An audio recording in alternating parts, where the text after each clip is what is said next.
Simulan natin ang ating pagdiriwang sa ngalan ng Ama at ng Anak at ng Espiritu Santo. Amen. Ang pagpapala ng ating Panginoong Hesukristo, ang pag-ibig ng Diyos Ama at ang pakikipagkaisa ng Espiritu Santo naway sumainyong lahat. At sumayo rin. Mga minamahal kong kapatid, pinagpala si Maria at si Elizabeth dahil sa kanilang kagandahang loob sa pagtugon sa tawag ng Diyos. Habang papalapit na tayo sa pagdiriwang ng Pasko ng pagsilang, pagkalooban din nawa tayo ng Diyos ng lakas ng loob na tumugon sa kanyang paanyaya. Ipanalangin din natin sa pagdiriwang ito ang kabataan na pag-asa ng bayan. Maging huwaran nawa sila o nawa nila si Maria sa pagpapadala sa kanilang puso si Jesus sa lahat ng oras at lugar. Upang tayo maging marapat gumanap sa banal na pagdiriwang, aminin muna natin at pagsisihan ang ating mga kasalanan. Inaamin ko sa makapangyarihang Diyos At sa inyo mga kapatid, na lubha akong nagkasala sa isip, sa salita at sa gawa at sa aking pagkukulang. Kaya'y sinasamo ko sa mahal na Birheng Maria, sa lahat ng mga anghel at mga banal, at sa inyo mga kapatid, na ako'y ipanalangin sa Panginoong ating Diyos. Kaawan tayo na makapangyarihang Diyos, patawarin tayo sa ating mga kasalanan at patnubayan tayo sa buhay na walang hanggan. Amen. Panginoon, kaawaan mo kami. Panginoon, kaawaan mo kami. Kristo, kaawaan mo kami. Kristo, kaawaan mo kami. Panginoon, kaawaan mo kami. Panginoon, kaawaan mo kami. Manalangin tayo. Ama naming makapangyarihan, kasihan mo kami ng iyong pagmamahal upang kaming nakabatid sa pagbabalita ng anghel tungkol sa pagkakatawang tao ng anak mo ay makapakinabang sa kanyang pagpapakasakit at pagkamatay sa krus sa pagsapit namin sa pagkabuhay niya sa langit. Sa pamamagitan niya, kasama ng Espiritu Santo, magpa sa walang hanggan. Amen. Magsiupo na po ang lahat.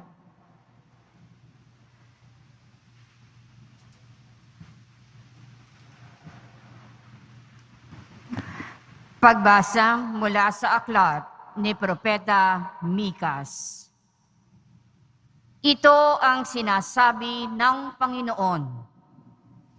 Bethlehem Ephrata, bagamat pinakamaliit ka sa mga angkan ni Huda, ay sa iyo magmumula ang isang maghahari sa Israel. Ang pinagmulay buhat pa ng una, mula pa nung unang panahon.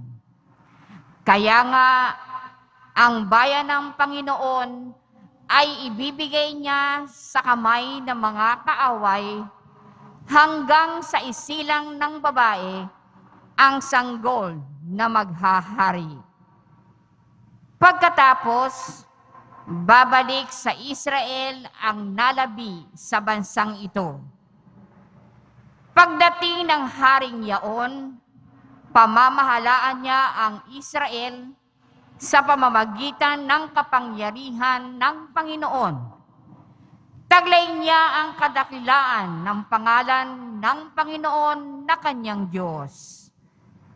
Ang Israel ay mamumuhay na ligtas, sapagkat ang haring yaon ay kikilalanin ng buong sanlibutan. Sa kanya magmumula ang kapayapaan natin. Ang salita ng Diyos. Salamat sa Diyos. Akitin mo, poong mahal, iligtas kami tanglawan. Akitin mo, poong mahal, iligtas kami tanglawan. Pastol ng Israel, kami ay pakinggan. Mula sa trono mong may mga kerubin, kami ay tulungan. Sa taglay mong lakas, kami ay iligtas at tubusin sa hirap. Akitin mo, Poong mahal, iligtas kami tanglawan. Ika'y manumbalik, O Diyos na dakila, pagmasdan mo kami mula sa itaas. At ang punong ito'y muling pagyamanin at iyong iligtas. Lumapit ka sana, ang puno ng ubas na itinanim mo ay iyong iligtas. Yaong punong iyon na pinalagumot, iyong pinalakas. Akitin mo, Poong mahal, iligtas kami tanglawan. Ang lingkod mong mahal ay iyong ingatan. Yamang hinirang mo ay iyong ipagsanggalang. Iyong palakasin bilang isang bansang makapangyarihan. At kung magkagayon, magbabalik kami di na magtataksil sa iyo kailanman. Kami pasiglahit, aming pupurihin ang iyong pangalan. Akitin mo, Poong mahal, iligtas kami tanglawan.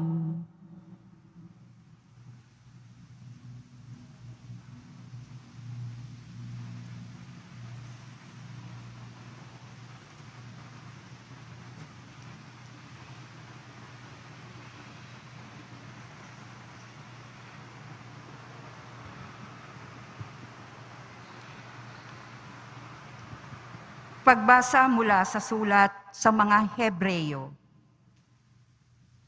Noong si Kristo'y manaog sa sanlibutan, sinabi niya sa Diyos, "Ang mga hain at handog ng mga hayop ay hindi mo ibig. Kaya't inihanda mo ang aking katawan upang maging hain. Hindi mo kinalugdan ang mga handog na susunugin at ang mga handog dahil sa kasalanan. Kaya't aking sinabi, narito ako, O Diyos, upang tupdin ang iyong kalooban. Ayon sa nasusulat sa kasulatan tungkol sa akin. Sinabi muna niya, hindi mo inibig o kinalugdan ang mga hain at handog ng mga hayop, mga handog na susunugin at mga handog dahil sa kasalanan, bagamat ito'y inihahandog ayon sa kautusan. Sa kanya sinabi, narito ako upang tupdin ang iyong kalooban. Inalis ng Diyos ang unang handog at pinalitan ng handog ni Kristo. At dahil sa kanyang pagsunod sa kalooban ng Diyos, nilinis tayo ni Kristo sa ating mga kasalanan sa pamamagitan ng minsang paghahandog ng kanyang sarili, at iyo'y sapat na. Ang salita ng Diyos. Salamat sa Diyos. Magsitayo po ang lahat.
Sumainyo ang Panginoon. At sumayo rin. Ang mabuting balita ng Panginoon ayon kay San Lucas. Papuri sa iyo, Panginoon.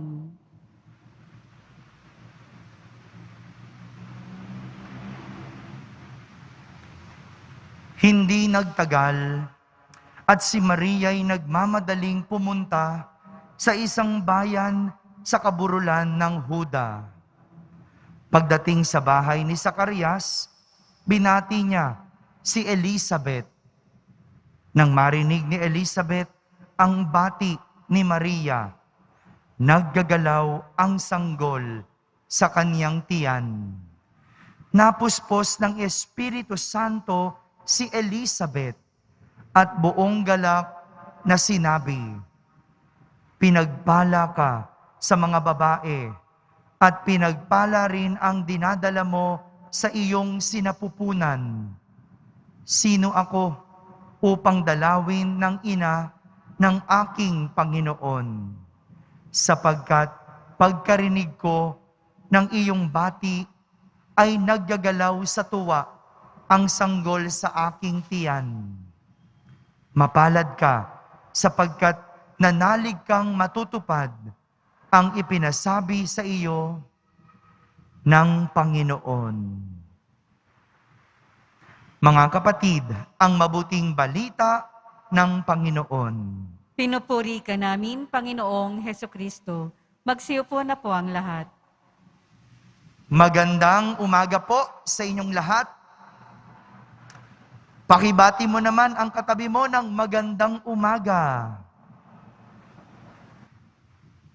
Isang pagbisita ang tema ng ating ebanghelyo ngayon. Isang pagbisita. Ngunit hindi lang ito basta-basta pagbisita. Dahil ito ay pagbisita na naghahatid ng galak.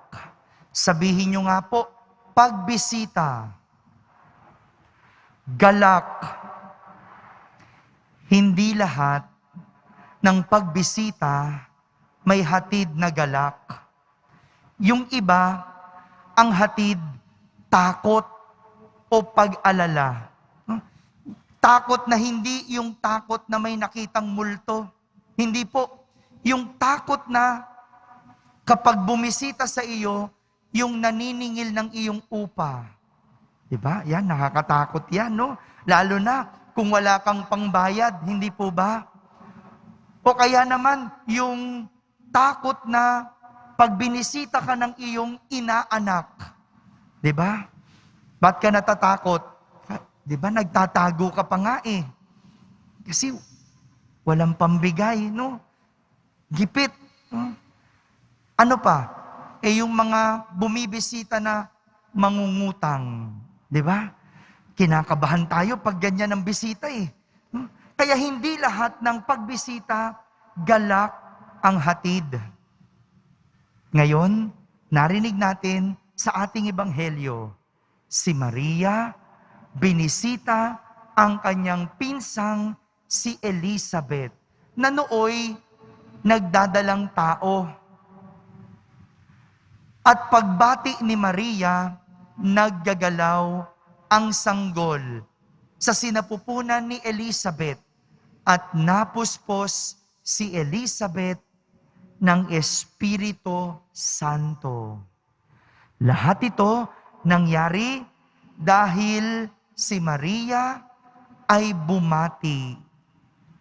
Bumisita si Maria, bumati at nagalak si Elizabeth at ang sanggol. Maganda po na ito yung pagninilayan natin sa araw na ito. Ang pagbati na nagdudulot ng saya. Mayroong dalawang klase po na nagdudulot ng saya ng pagbati. Una, yung normal na pagbati o sa Ingles, greetings. Hindi po ba bumabati tayo kapag mayroong okasyon o kaya naman sa tuwing tayo ay may nakikitang mga tao. Di ba? Kanina, bago tayo nagsimula, sabi ko, batiin mo yung katabi mo. Kasi dapat sinasanay natin na tayo ay nagbabatian. Kasi kapag binabati mo ang isang tao, pakiramdam ng tao, at is siya, ligtas siya, safe siya. Hindi ba? Kesa yung papasok ka sa isang lugar at wala man lang bumabati sa iyo. Di ba? Pakiramdam mo yung parang ang bigat, parang nakakatakot. Kasi wala man lang bumabati. Totoo naman, hindi naman natin lahat kilala. Pero kapag binabati natin, parang napapalagay yung ating kalooban. Kaya nga, kahit tayo ay nasa ibang bansa, wala kang kilala, pero pag ikaw ay binabati, di ba? Pakiramdam mo, tanggap ka doon sa isang lugar. Tanggap ka sa isang bansa. Ito yung isang klase ng pagbati, yung nakakagaang ng loob, nakakadagdag ng saya. Bumabati tayo kapag may okasyon, kapag birthday, hindi ba? Hindi kompleto ang birthday kapag walang pagbati. Di bali nang walang handa, di bali nang walang regalo, pero hindi kompleto ang birthday mo kung hindi ka binabati. Di ba ang saklap naman nun, birthday mo, pero walang nagha-happy birthday. Nangyayari minsan walang handa, walang regalo, pero hindi pwedeng walang pagbati. Ganon din pag graduation, o ngayon, nalalapit na ang Pasko. Paalala sa atin, ang pagbati natin ngayong Pasko ay Merry Christmas. Ha? Hindi po Happy Holidays. Alam ko, pag pumapasok tayo sa mga mall, ang bati ay Happy Holidays. Hindi po yan pang-Kristiyano. Sapagkat ang Pasko, hindi lang holiday, kundi birthday ni Jesus. Kaya ang bati natin, Merry Christmas. Ito po yung isang klase ng pagbati na nakakagaang, nakakapagpalagay ng loob. Pagbati. Dahil ang pagbati ay una nating ginagamit para maabot ang isang tao. Pag hindi tayo binabati ng tao, pakiramdam natin ang taas-taas niya. Ang hirap niyang lapitan. Pakiramdam natin, suplado siya. Pero kapag binabati ka, hindi ba? Parang akala mo close kayo, kahit hindi naman kayo magkakilala. Pagbati, isang salita na nagdudulot ng saya. Pangalawa, pagbati. O sa English, to make peace. Pagbati ay isang klase ng pagbati na nagdadala ng kapayapaan sa puso. Madalas, ginagawa natin ito kapag tayo ay mayroong kaaway, o kapag tayo ay mayroong kagalit, o kaya hindi na pagkakaunawaan, nakikipagbati tayo. At ito yung klase ng pagbati na nagdadala ng kapayapaan sa puso. Sapagkat ito lang naman ang kailangan para matigil ang isang alitan, para matigil ang isang awayan, makipagbati. Pag hindi nagkakaunawaan, makipagbati. Pero simple mang salita ito, para sa iba, napakahirap bigkasin, napakahirap gawin. Ngayong nalalapit ang Kapaskuhan. Bago po tayo maging abala sa madaming bagay, ito muna yung ating pagtuunan ng pansin. Ang bumati at makipagbati. Dahil walang saysay ang pagdiriwang ng Pasko kung may mga tao tayong hindi kayang batiin at hindi kayang makipagbati. Hindi po ba? Ang hirap magdiwang ng Pasko, kahit masarap ang iyong pagkain, kung hindi kayo bati ng iyong asawa. Ang hirap magdiwang ng Pasko kung alam mong hindi mo kayang batiin ang iyong kapitbahay. Diba? Sana wag nating sanayin yung ating mga sarili na nagdidiwang ng Pasko na may samaan ng loob. Kasi ito ang nagpapatigas sa ating mga puso. Huwag mong sanayin na nagdidiwang ng okasyon ng may galit. Huwag mong sanayin ng nabubuhay ng mayroong bigat sa dibdib. Kung pwede namang bitawan, kung pwede namang pakawalan, bakit hindi mo gawin? Kesa kinikimkim yan, lalo ngayong magpapasko, bitawan mo na. Isang bati lang yan at sigurado kayo ay magiging bati. Isang sabi lang ng Merry Christmas. Kung hindi mo alam kung paano makipagbati, i-text mo, sabihin mo, Merry Christmas. Tignan mo, yun lang pala ang unang hakbang para magbati. Sabi nga ng ating dating arsobispo na si Cardinal Tagle, the cheapest form of charity is greeting. Hindi mo kailangan gumastos. Ang kailangan mo lang, pusong masaya. Dahil magiging masaya ang puso kung hindi, o magiging masaya ang iyong puso kung matututo kang bumati at makipagbati.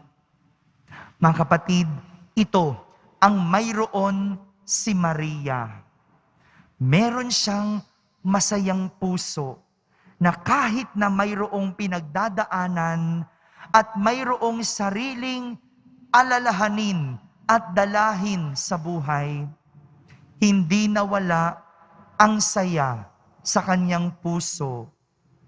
Ito po yung magandang regalo natin sa ating sarili ngayong darating na Pasko, ang magkaroon ng masayang puso. Dahil kapag ang tao may masayang puso, ito ang magdadala sa kanya para bumati at makipagbati. Amen? Amen. Magsitayo po ang lahat. Sabay-sabay nating ipahayag ang ating pananampalataya. Sumasampalataya ako Sa Diyos Amang makapangyarihan sa lahat, na may gawa ng langit at lupa. Sumasampalataya ako kay Hesu Kristo, iisang anak ng Diyos, Panginoon nating lahat. Nagkatawang tao siya, lalang ng Espiritu Santo. Ipinanganak ni Santa Mariang Birhen. Pinagpakasakit ni Poncio Pilato. Ipinako sa krus, namatay, inilibing. Nanaog sa kinaroroonan ng mga yumao. Nang may 3 araw, nabuhay na maguli. Umakyat sa langit, naluluklok sa kanan ng Diyos Amang makapangyarihan sa lahat. Doon magmumulang paririto at huhukom sa mga nangabubuhay at nangamatay na tao. Sumasampalataya naman ako sa Diyos Espiritu Santo, sa banal na simbahang Katolika, sa kasamahan ng mga banal, sa kapatawaran ng mga kasalanan, sa pagkabuhay na muli ng mga nangamatay na tao, at sa buhay na walang hanggan. Amen. Minamahal kong mga kapatid, kami dumadalangin ngayon sa iyo, Ama, na tulad ni na Maria at Elizabeth, buong galak at kababaang loob nawa naming tanggapin ang manunubos sa aming puso't kalooban. Ating sambitin sa bawat panalangin, Ama, dinggin mo ang iyong bayan. Ama, dinggin mo ang iyong bayan. Maging tagapagdala rin nawa ang simbahan ng kagalakan sa sangkatauhan, sa mga nagdadalamhati, may sakit, mga matatanda, at mga may kapansanan. Manalangin tayo. Ama, dinggin mo ang iyong bayan. Maging mulat nawa ang mga pinuno ng bayan sa pangangailangan ng lahat tungo sa makatarungan at mapagmalasakit na pamahalaan. Manalangin tayo. Ama, dinggin mo ang iyong bayan. Igalang nawa namin ang mga karapatan ng mga sanggol sa sinapupunan. Maging mulat nawa kami sa pangangailangan ng mga nagdadalang tao at magsilbing modelo naman ng pagpapakabuti sa kabataang Pilipino. Manalangin tayo. Ama, dinggin mo ang iyong bayan. Magkaisa nawa ang mga pamilya at magkakaibigan. Suportahan nawa nila ang bawat isa at maging bukas sa pangunawa at pagpapatawad. Manalangin tayo. Ama, dinggin mo ang iyong bayan. Yakapin mo nawa, Ama, sa iyong pag-ibig at galak ang mga kapatid naming yumao. Manalangin tayo. Ama, dinggin mo ang iyong bayan. Sa katahimikan, ating ilapit sa Diyos ang ating mga pansariling kahilingan.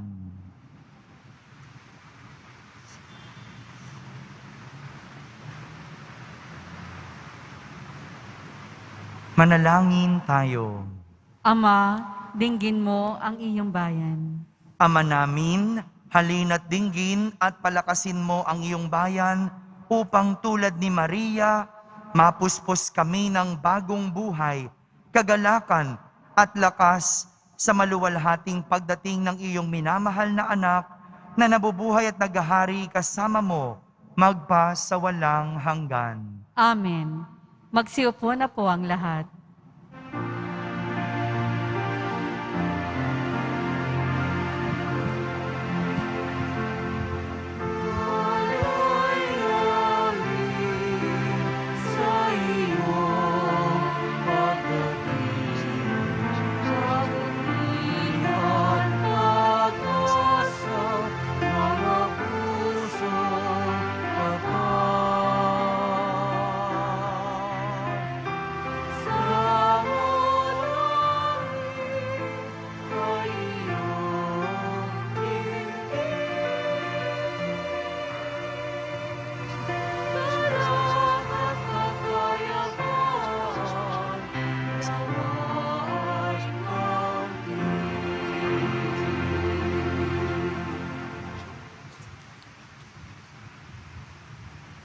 Magsitayo po ang lahat.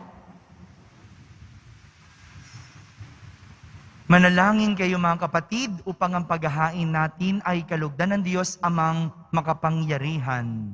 Tanggapin nawa ng Panginoon itong paghahain sa iyong mga kamay, sa kapurihan niya at karangalan, sa ating kapakinabangan at sa buong sambayanan niyang banal. Ama naming lumikha, ang mga alay naming nakahain sa iyong dambana ay pabanalin nawa ng paglukob ng banal na Espiritu na pumuspos sa sinapupunan ng mahal na Birheng Maria upang magdalang tao at magsilang sa iyong anak na siyang namamagitan kasama ng Espiritu Santo magpa sa walang hanggan. Amen. Sumainyo ang Panginoon. At sumaiyo rin. Itaas sa Diyos ang inyong puso at diwa. Itinaas na namin sa Panginoon. Pasalamatan natin ang Panginoong ating Diyos. Marapat na siya ay pasalamatan. Ama naming makapangyarihan, tunay ngang marapat na ikaw ay aming pasalamatan sa pamamagitan ni Jesucristo na aming Panginoon.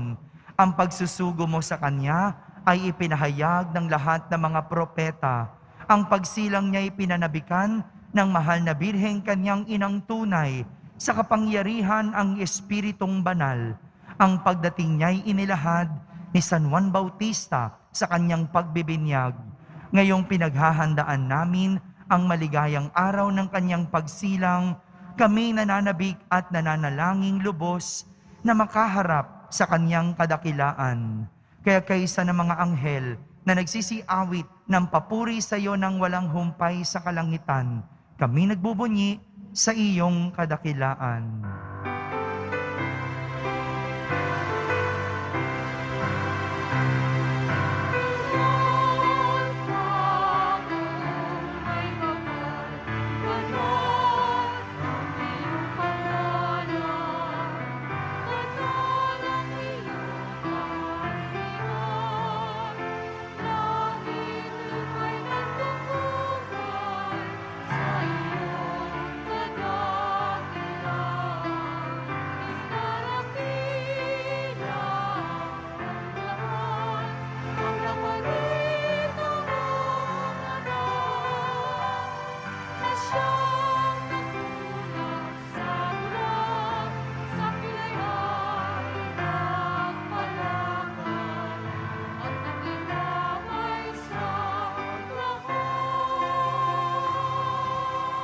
Magsiluhod po ang lahat.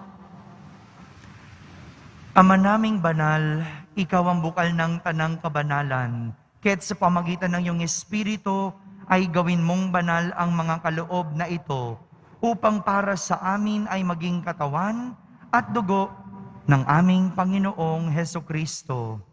Bago niya, pinagtiis ang kusang loob na maging handog, hinawakan niyang tinapay, pinasalamatan kanya, pinaghati-hati niya iyon, iniyabot sa kanyang mga alagad at sinabi, "Tanggapin ninyong lahat ito at kanin. Ito ang aking katawan na inihahandog para sa inyo."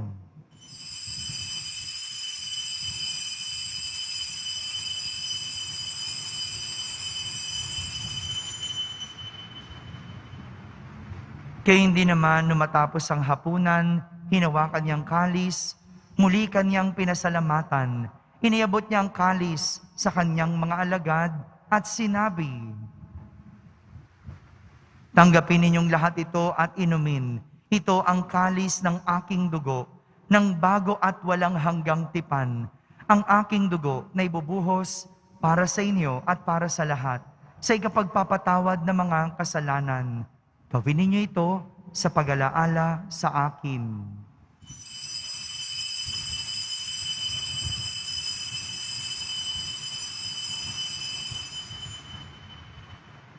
Magsitayo po ang lahat. Ipagbunyi natin ang misteryo ng pananampalataya. Si Kristo'y namatay, si Kristo'y nabuhay, si Kristo'y babalik sa wakas ng panahon. Ama, ginagawa namin ngayon ang pag-alaala sa pagkamatay at muling pagkabuhay ng iyong anak. Kaya't inaalay namin sa iyo ang tinapay na nagbibigay buhay at ang kalis na nagkakaloob ng kaligtasan. Kami nagpapasalamat dahil kami iyong minarapat na tumayo sa harap mo para maglingkod sa iyo. Isinasamo namin kaming magsasalo-salo sa katawan at dugo ni Kristo ay mabuklod sa pagkakaisa sa pamamagitan ng Espiritu Santo. Ama, lingapin mo ang iyong simbahang laganap sa buong daigdig. Puspusin mo kami sa pag-ibig kaysa ni Francisco na aming Papa, ni Jose na aming obispo at ng tanang kaparian. Alalahanin mo rin ang mga kapatid naming nahimlay na may pag-asang sila'y muling mabubuhay. Gayon din ang lahat ng mga pumanaw. Kaawan mo sila at patuloyin sa iyong kaliwanagan. Kaawan mo at pagindapating kaming lahat na makasalo sa iyong buhay na walang wakas.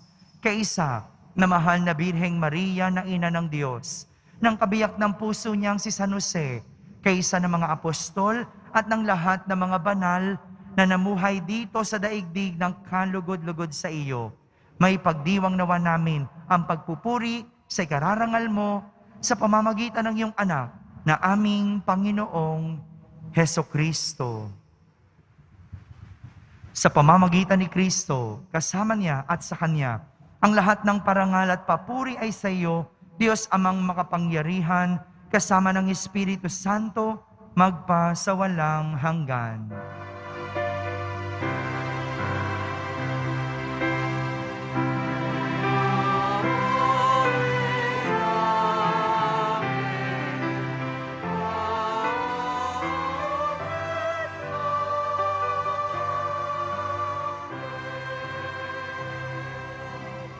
Sa tagubilin ng mga nakahagaling na utos at turo ni Jesus na Panginoon natin at Diyos, ipahayag natin ng lakas loob. Ama namin, sumasalangit ka, Sambahin ang ngalan mo. Mapasa amin ang kaharian mo. Sundin ang loob mo dito sa lupa para ng sa langit. Bigyan mo po kami ngayon ng aming kakanin sa araw-araw at patawarin mo kami sa aming mga sala para ng pagpapatawad namin sa nagkakasala sa amin. At huwag mo kaming ipahintulot sa tukso at iadya mo kami sa lahat ng masama. hinihiling namin kami iadya sa lahat ng masama, pagkalooban ng kapayapaan araw-araw, iligtas sa kasalanan at ilayo sa lahat ng kapahamakan. Samantalang aming pinananabikan ang dakilang araw ng pagpapahayag ng tagapagligtas naming si Heso Kristo. Sapagkat iyo ang kaharian at ang kapangyarihan at ang kapurihan magpakailanman. Amen. Panginoong Heso Kristo, sinabi mo sa iyong mga apostol, kapayapaan ang iniiwan ko sa inyo, ang aking kapayapaan ang ibinibigay ko sa inyo. Tunghayan mo ang aming pananampalataya at huwag ang aming pagkakasala. Pagkalooban mo kami ng kapayapaan at pagkakaisa ayon sa iyong kalooban, kasama ng Espiritu Santo, magpa sa walang hanggan. Amen. Ang kapayapaan ng Panginoon ay laging sumainyo. At sumaiyo rin. Magbigayan kayo ng kapayapaan sa isa't isa. Kapayapaan po para sa lahat. Peace be with you. Kordero ng Diyos na nag-aalis ng mga kasalanan ng sanlibutan, maawa ka sa amin. Kordero ng Diyos na nag-aalis ng mga kasalanan ng sanlibutan, maawa ka sa amin. Kordero ng Diyos na nag-aalis ng mga kasalanan ng sanlibutan, ipagkaloob mo sa amin ang kapayapaan. Magsiluhod po ang lahat.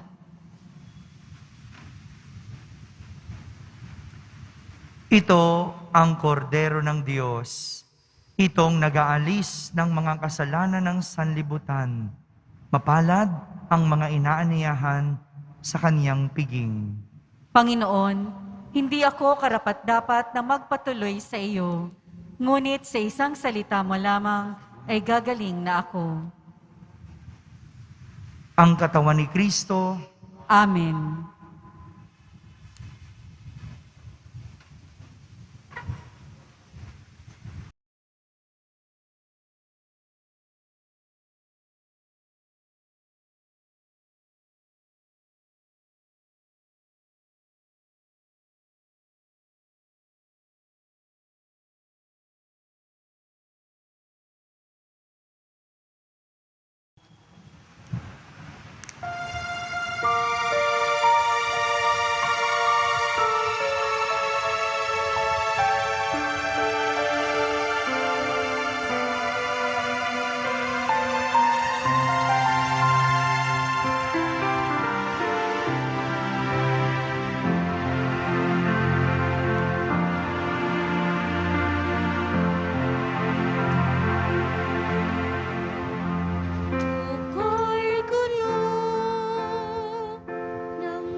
Manalangin tayo.